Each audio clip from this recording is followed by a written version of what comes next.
It was marvelous from the get-go. The first salesman that came by was very informative. He gave me a lot of information, and he was very thorough and very professional. They're magnificent. Appearance-wise, right after they had been installed, we had some company a couple of different times, and we continually got compliments on the appearance, on the installation.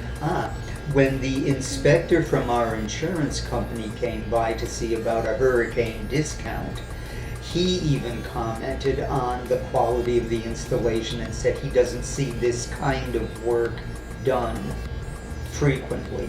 So he was also flattering about it. Crew was magnificent. They were thorough, they were very efficient.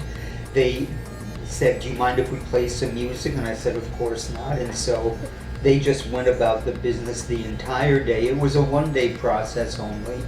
The guy that was the head of the crew, also very thorough, very professional, and at the end of the day, he went around and he checked every single window himself, personally.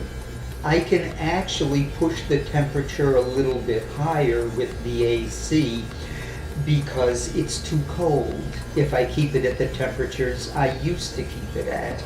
Last night we came in, we had been out, and my wife said, "It's cold in here." And I said, "I'm surprised," because I had just raised the temperature before we had left. When we're here in the winter time, we're only here part of the year. When we were here in the winter time, we never turned the heat on once. We just opened the windows or closed the windows, and that adjusted the interior temperature perfectly. It's great.